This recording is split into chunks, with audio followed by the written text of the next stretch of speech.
Hey everyone, this is Tell the Truth Sports Radio. I'm your host, Ron Fitch. I'm going to tell you the truth about the best weekend in the NFL, the divisional round, and I'm going to talk about the best matchup. I'm your host, Ron Fitch. Please like and subscribe. I want to build momentum. I want to be able to have a show where there's a huge audience, where people like the truth. And there's just a lot of fakers, and there's a lot of good people that do good YouTube shows, but there are also people who are disingenuous, and we don't need that. So let me break this down how I see the divisional round, the Chiefs and Buffalo. I watched uh, telecast and experts break down the game, and I looked at the film of the last time Buffalo whooped up on Kansas City 38-20, and they really didn't whoop up on them. They did outplay them because Dawson Knox really came to the forefront. He had a big game. Josh Allen ran the ball well, threw the ball well. But it was 31-20, and it was a bad roughing the passer penalty on third down. Kansas City would have got the ball back. They might have scored. It might be a different story. But Buffalo took advantage of that, and he went right down the field. Emmanuel Sanders scored. Bam, game over. Buffalo has a lot of momentum. They had 7 straight possessions where they scored against New England. The punter was taking a nap on the sideline against New England. Is that going to happen this week? No. Kansas City defensively play at Arrowhead. They play a lot faster. Jones and Ingram and Okafor and those guys really do a good job of getting after you. And there's a couple keys. When the Buffalo has the ball, of course they're going to look to run Singletary, but Josh Allen is he's a good, accurate thrower of the football, but he's such a dangerous runner from the standpoint that he's big and strong, and he's not getting hurt. He's running in between the tackles like a running back, but he's got speed. And if you underestimate his speed, he burns you. New England, there was one play on third down. New England had a spy set up perfect. Josh Allen walked past his spy, right past him for a 20-yard gain. First down. And he's good at sliding, so he's not taking gigantic hits, but he is also a good thrower, and he's such a great dual threat. Now, Mahomes is a great dual threat. He runs when he needs to. He has to get first down. He's not like Josh Allen, where he's going to try to run you over, but he's an efficient runner, and they're both kind of similar. Mahomes, of course, is a better thrower to football, and he's got more experience, but this is an outstanding matchup because Buffalo has been building their team to play the Chiefs. And have they learned their lesson from last year? Now, this is going to be interesting because of the fact that Buffalo has weapons. Not just Singletary. Moss out of the backfield is good. Emmanuel Sanders has got championship pedigree. He makes things happen. Cole Beasley. Knox has developed. Is Dawson Knox going to go toe-to-toe with Kelsey? That's an interesting. The Honey Badger guards Knox. What about Diggs? Diggs is one of the best receivers in the NFL. And then McKenzie is come to the forefront. Kansas City's got their hands full, and they lit Kansas City up in the first matchup. But Kansas City's defense, Spagnuolo has got them playing faster and a little more physical, a little better against the run. They come downfield harder at home, and he's going to come with that blitz. And can Allen still get that 3rd and 3 where Allen likes to get the shotgun? And if there's not a man open, Allen is coming hard downhill.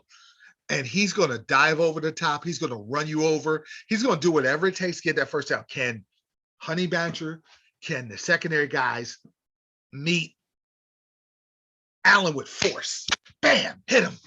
Short of the first down. Make them pump the ball. Give that explosive Kansas City offense the ball. Can they do that? That's going to be the key. There's a lot of little things you look at. Turnovers, Can they get him to be reckless? Both field goal kickers are good, but what about extra points? Can't miss extra points. Sometimes Buckner misses extra points on Kansas City. This is not the game you do that. You could lose a game. You could lose a game by a point. Extra points, field goals, illegal procedure penalties on the road. There's a lot of little things in the playoffs you can't do that'll get you beat. That's Dallas. They'll get you beat, especially in Arrowhead. But Buffalo, they could care less about going to Arrowhead. This is not, some teams go in there and it's intimidating because there's a great crowd and they're on you. In Kansas City, the way they play fast and free, both offense and defense, Buffalo is built to play Kansas City. And on offense, Ken Jones has been outstanding.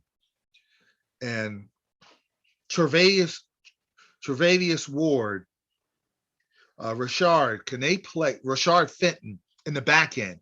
If they could do a decent job on Diggs and they get after through a blitz or through their front, Ingram and Jones coming off the edge hard and getting home and not allowing Allen to take off, if they could do that, they're in good shape. It's not going to be easy.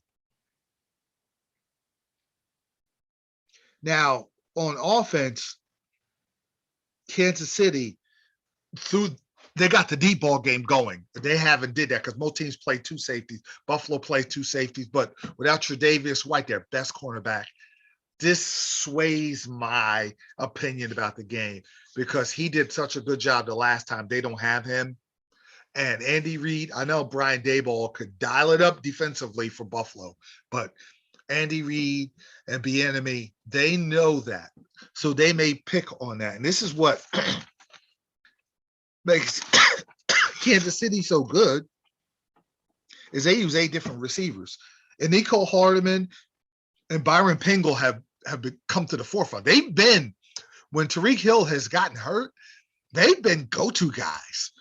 And another thing that Kansas City does as good as any team in the entire NFL, and I saw it as a Steelers fan, I saw it up front and center. Kansas City is the best screen team in the NFL. And I saw they were playing Pittsburgh last week. I saw it get set up.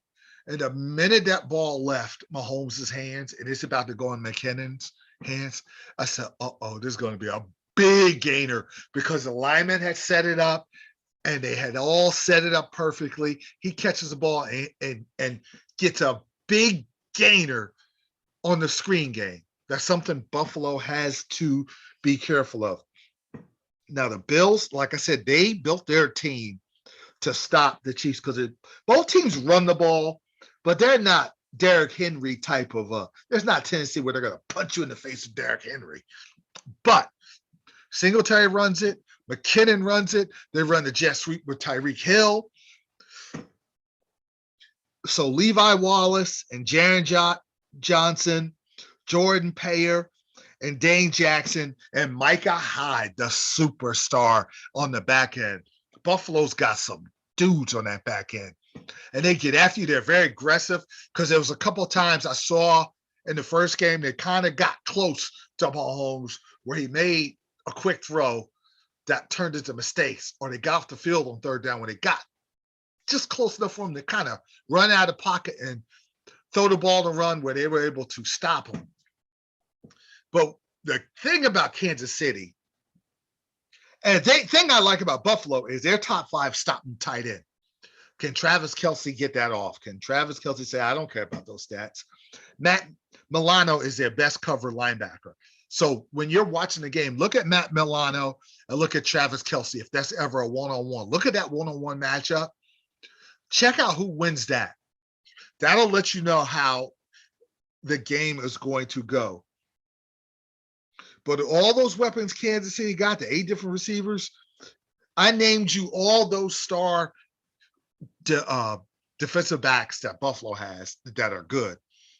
So it's about who wins, whether Kansas City wins or Buffalo wins. But Kansas City, what makes Kansas City tough in the red zone is they're a slick kind of innovative team. Usually teams that are kind of finessey struggle in the red zone, but not Kansas City because they can power run you and trick you like that while you're set up to try to guard the pass. You're inside the 10, you're like, they're not going to run. They'll run right up the middle on you and trick you. Or Mahomes can run in. Or Mahomes can fake like he's going to run in, turn around and throw the pass to Kelsey or Tyreek Hill. Or they can run a jet sweep to Tyreek Hill. Or they can fake the jet sweep to Tyreek Hill and throw the screen pass on the other side to McKinnon. Or they could do what they do a lot is flip the ball, do a little shovel pass to Kelsey. He runs in between the tackles. He's good at that. Or they could run Kelsey in the Wildcat. There's so many options. But Buffalo has options in the red zone too because of the threat of Josh Allen just getting the snap and running in. Or this is what Josh Allen's good at. He's very good at throwing those back end passes where Diggs or Knox catches the ball in the back end, keeps their feet in bounds, and they score. They're very good at that. So this is going to be a fascinating game. I just like it. Because Buffalo won there, I picked Buffalo and the Rams to go to Super Bowl.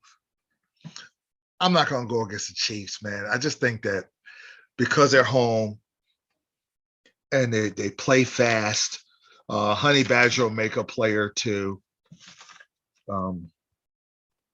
I just think that it's Jones or Ingram might get a strip sack. It's going to be, I think this game's going to go to overtime. This is going to be one of those games where whoever has the ball first in overtime will take the ball in the end zone. And I think that's going to be Kansas City. Kansas City wins in overtime, super duper close game. And they move on to play Tennessee. And I'm going to tell you why Tennessee's going to win after when I come back.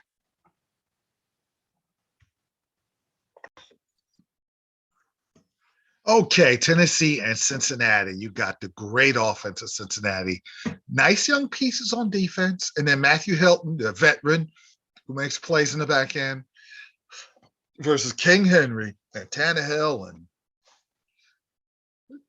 A.J. Brown and Julio Jones and all those monsters. Big, strong Cole Foreman, backup running back. Tennessee likes to run the ball. Cincinnati likes to run it too, but they like to just light you up. I like Tennessee. This is why I like Tennessee. The offensive line of Cincinnati is not great. And between Jeffrey Simmons and Harold Landry, who has 12 sacks, Simmons has 9 sacks, Bud Dupree had 3 sacks, they're going to beat up Burrow. This is why I believe. And then Cincinnati got gashed a lot by Oakland running wise. Jacobs got them. And they were on the road. They're in Tennessee. Tennessee's been losing at home in the playoffs. Tennessee's due. They're sick of hearing that. I'm going to tell you something else. Nobody's talking about Tennessee. Tennessee is set up to go to the Super Bowl. I don't know if I'm going to pick them, but I'm picking them in this game. They're going to beat up Cincinnati. King Henry, well, this is Cincinnati's blueprint. Henry's back. Derrick Henry's back. And Derrick Henry's going to run, and he's going to get his. He hasn't been hit. You have, to me, I would be in like Matthew Hilton and those kind of guys. I would try to poke the ball. I would try to fumble. I would try to make this an unusual type of a game where they make Tennessee make mistakes instead of Tennessee punching you in the face, going down the field, 12, 13 play drives. If they do that, in which I believe they will, that's going to hurt Cincinnati. With Fredrickson out, I don't like their chances. Tennessee's due to win one of these games. I think Tannehill makes enough plays with Julio Jones and everybody's back. Foreman's going to give Henry a spell. He could run it. They ran it well without Henry. Henry's there to really. Henry's the type of guy who could go 96 yards and could run you over. He could do a little everything. He is just a freak of nature. And then now you got to play a vanilla front. You got to put 9 guys in the box. And now Tannehill doesn't have to deal with exotic coverages. And now Brown, and now you're getting one-on-one coverages. It's barbecue chicken after that. And that's where that can spell doom. Now, I'm going to put a disclaimer. If Tennessee starts out slow, or if what I just said could happen with Henry getting hit, hadn't played, and maybe fumbles here and there, Joe Burrow, and he gets time, he will light you up. He will. I don't care about Tennessee, how good their secondary is. He will light that secondary up if he has time with Higgins and Chase and Tyler Boyd, who's great on third down, Uzama, their tight end, and then you got Mixon out of backfield. Mixon, Tennessee can stop the run. I don't think Mixon, he hasn't been running as well, but if he gives you 2 or 3 yards here and there, and you're 3rd and 5, 3rd and 3, and you give Burrow time, Burrow will light them up. Burrow will not be afraid of the moment. He does not care that game's in Tennessee. The problem is he's going to be on his rear end because of the pass rush and those dudes that get, and Vrabel will dial it up, and Tennessee will take care of business. Now, let's talk in the NFC. Green Bay and San Francisco. That'll be my next matchup. Green Bay, San Francisco. I'm usually a believer in the more physical team will win. That's why I picked Tennessee. I think because Kansas City plays faster and harder and more physical at home, I had Kansas City in overtime. Now, the Niners are a little more physical than Green Bay. And I'm going to go against the grain. I'll explain why. Jones' running is going to be big, but the Niners, see, they come in banged up. That bothers me a little bit. But offensively, you know what Aaron Rodgers does. But the Niners, between Armstead and Bosa and that front line, they don't not only come off like Tennessee's coming off the edge. You got teams that have edge rushers. The 49ers have edge rushers, and they come from the inside. So they have 4 guys coming at you. They have a great inside pass rush. They have a great outside pass rush. And they're good at stopping the run. They punch you in the face. The first play against Dallas, soon as Ezekiel Elliott got the ball, bam, in the backfield, just sent the message. And they were physical. If Garofalo didn't miss Ayuk and then throw that idiotic interception, the Dallas would have only had 7 points on board. They pushed and shoved around, and that's what they want to do against Green Bay. They've done it 3 other times. They've beaten them up 3 other times in play, especially the last time was disgusting. They ran the ball. I think Garofalo threw the ball 3 times or 8 times. They ran that ball down Green Bay. So they got after Rodgers. Rodgers was bad. And Rodgers he almost has a 500 record in the playoffs. He's going to look to be on a mission. Especially, he's sick of hearing about Frisco has his number. It's funny. Frisco has his number, but other than one other game, Brett Favre had the Niners number. It's weird. But I believe that'll end because I just like Scanling will make plays. This is about Devonte Adams versus Debo Samuels. Which team could do a halfway decent job of containing the other guys, and can the others make enough plays? Because the others are good on Green Bay and Frisco. Green Bay's got Bakhtiari's coming back, and that's going to help as far as the left tackle, as far as Aaron Rodgers' backside. But he better be really good because Bosa, if he doesn't have any problems with concussion, he's coming. He has motor to both Bosas. But I'm going to tell you something. Everybody's talking about Parsons on the Cowboys. Devonte Campbell is at linebacker is very close to Parsons. This guy is great at coverage. He's great at stopping the run. He's great at pass rush. He's Green Bay's go-to guy on defense. And he's got to be big because he may have to guard Debo Samuels. He may have to guard Kittles. He may have to get after Garofalo. Garofalo had a clean pocket. They got to put him on the ground. He's not mobile. They put him on the ground the last time, but he was able to make some plays the last game they played. That was the game Green Bay won.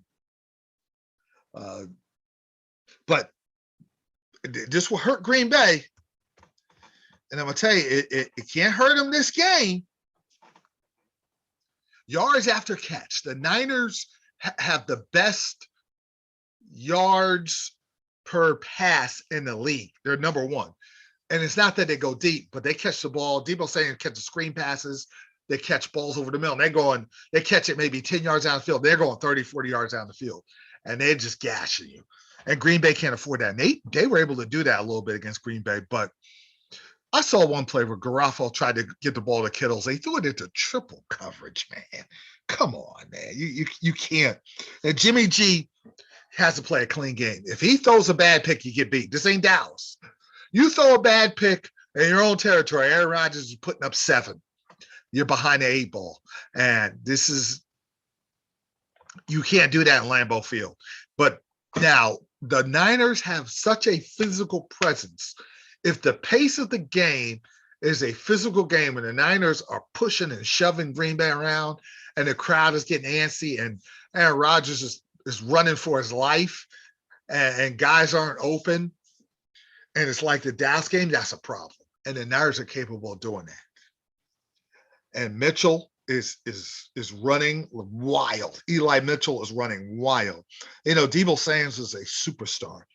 But see, Jenkins is getting the ball. Now, Ayuk has become a star.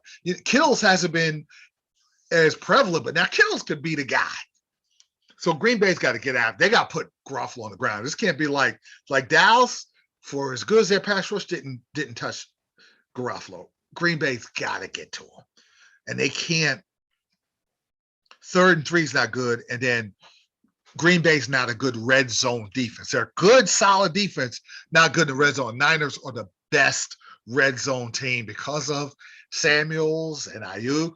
And you could run check, or you could throw it to him. He's a unique fullback that's like a tight end. They got like hybrid tight ends and running backs, and Shanahan's got a whole chessboard that he just throws at you anytime. And he knows this staff because they work together. And he's gotten the better of them, except the last game, Green Bay slightly outplayed them. And Green Bay beating the Niners could be a confidence boost. I like Green Bay because of Aaron Rodgers. Aaron Rodgers is going to make enough plays. Jones will run it enough. Dillon's their leading rusher this year. A.J. Dillon, he is a powerful back. They're going to need him. They just need to get 4 yards here. 3, you're not going to run wild against the Niners. But 3rd and 6, you got workable down. 3rd and 15 against the Niners. Even with Rodgers, that's a little bit of a problem. Can't be holding penalties. And Green Bay's got to be solid. Green Bay's got some demons to overcome because of, other than the Super Bowl, all these bad playoff performances where they get punked and their defense is pushed around and Aaron Rodgers isn't quite as good. None of that has to happen here. And there's some pressure, but they have to deal with the pressure. And they're a good pass coverage team. Jair Alexander will be back. You know what's a key for Green Bay? Cobb will be back as receiver. That's one of Aaron Rodgers' favorite safety valves. But for our defense, Jair Alexander will be back.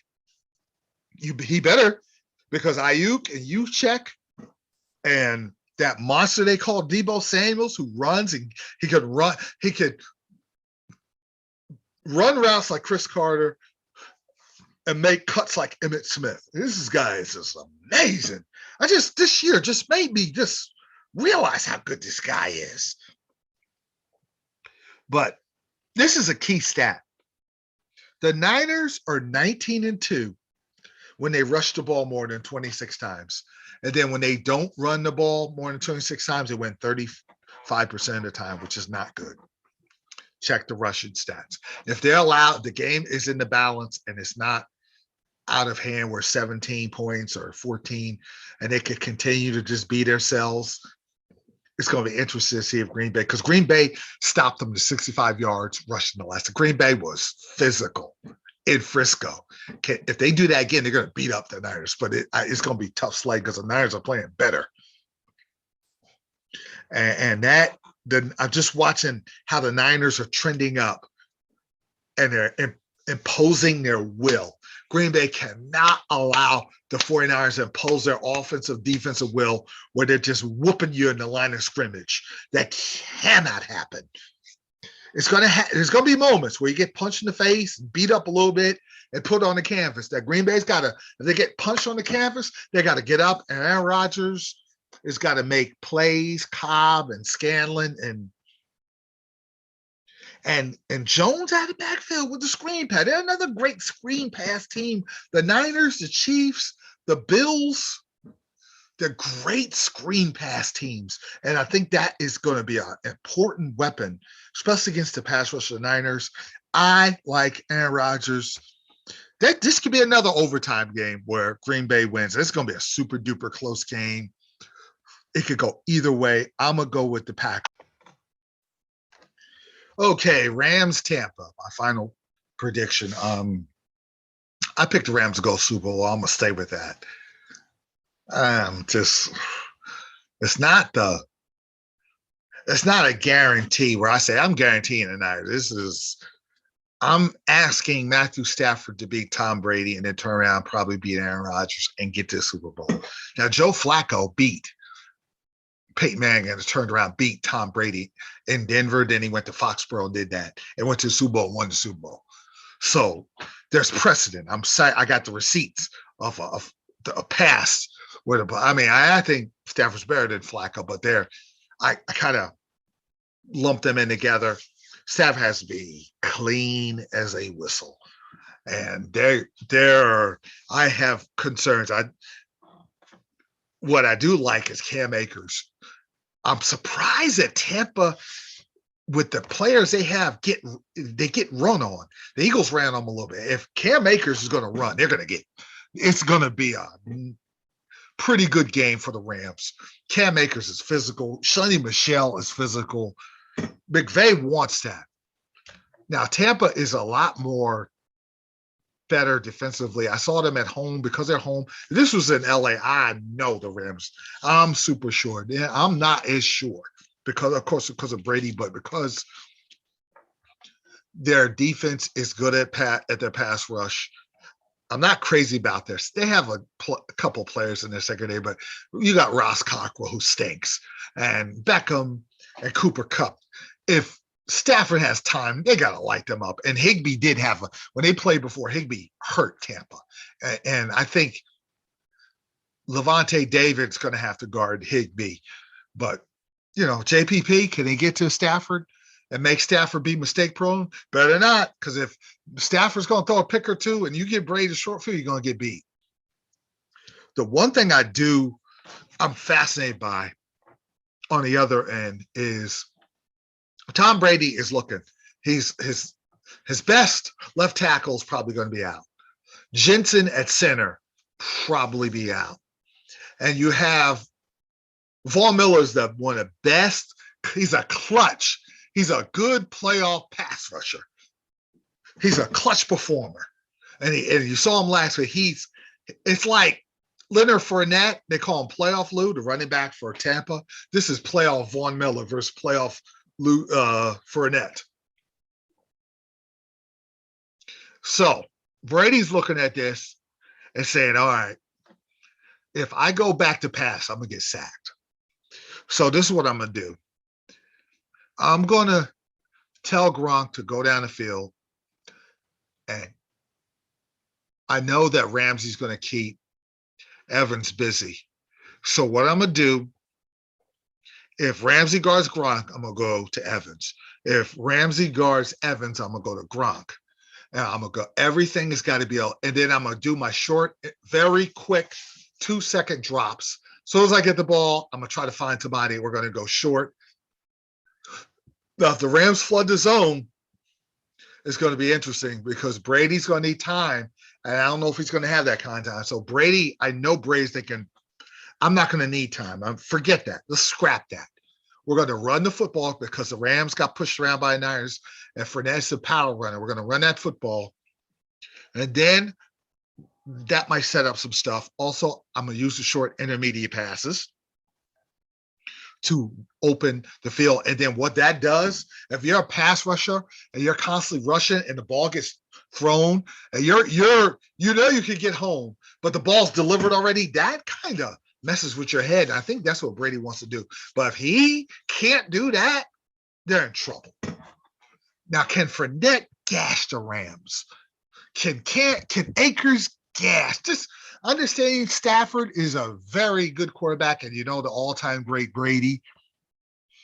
But this could come down to Cam Akers and Fournette and Michelle, and can they produce it? And then Giovanni Bernard getting the screen passes that Brady liked. They're Brady's good at that too. Getting that pass rush discouraged by a couple screen passes. I'm picking the Rams. You know why? There's an X factor, and his name is Odell Beckham. I think Odell Beckham's going to eat provided Stafford has time. I think Odell Beckham's going to eat this secondary alive. Cooper Kupp, they're going to pay attention to him. They're okay. They've singled Beckham because of how much attention you got to pay Cooper. Now, if you play zone, Cooper Kupp is one of the best receivers I've ever seen at finding gaps in your zone. And they're very good at those sideline. It's like a post route toward the sideline that McVay is good at running. Cooper Kupp, he always gets open on those type of plays, and Stafford can get it to you because he can throw it. He's a great thrower of the football, but he can be mistake prone when pressured. And this is not that kind of game. You can't make any mistakes. Not in this game, because I don't care. Rams have a better team, but you can't goof around with Tom Brady. It's like playing around with rattlesnake. You're going to get bit with poison. You can't play around with Tampa. Donald has got to be as athletic. It's got to disrupt, and they got to get home on Brady. They don't get home on Brady, they're going to get beat. Now, they got to flood the zone to make sure that when Brady gets the ball, that first read and second read's out there, now, because he's not as mobile, now you get home. You better get home. And you might have to give up the deep ball. To flood the zone, you're susceptible to Gronk going 30, 40 yards down the field, but you better get home by that time, because if you don't, Gronk's going to kill you. I just believe the Rams are going to do enough to survive, and that I'm going to pick if they survive Tampa, which will not be easy. I don't care what happened that last time. Just Brady in the playoffs, Sue and the guys on the other end, they make plays. They're home. The crowd's going to be fired up. Rams are going to be on the road. I just believe that the Rams will figure out a way to beat Tampa. Would not surprise me if Tampa won. Any one of my picks, Cincinnati, if they get hot, they could win. The Buffalo definitely could win. I picked Kansas City in overtime, but Buffalo, you can make an argument Buffalo has a better team than Kansas City. But I'm picking Mahomes. You can make an argument that Frisco might be too physical for Green Bay, but I'm picking Green Bay. You can make an argument because of Brady and at home that Tampa could beat the Rams, but I'm going to pick the Rams to win. I like Stafford. I like Cam Akers running the ball enough to allow McVay to really game plan like he wants. He wants that running game going to open it up where he's got the Beckhams, the Higbees, the Jeffersons. Let's not forget him. And then Cooper Kupp, of course, to kind of eat, to put points on the board. You got to put points on the board because Brady going to put points on. I don't care about how good your DU, Floyd and all those guys, and they got nice linebacking core that can cover. That means nothing because he's gonna figure out and get you, but you got to get him on the ground. And the Rams got to put points on the board, and it's going to be a key element is get Beckham going, and then at the goal line, get that fade route where Beckham could jump way over the top, snatch the ball in the air, and score. And that's going to be a key for the Rams to win the game.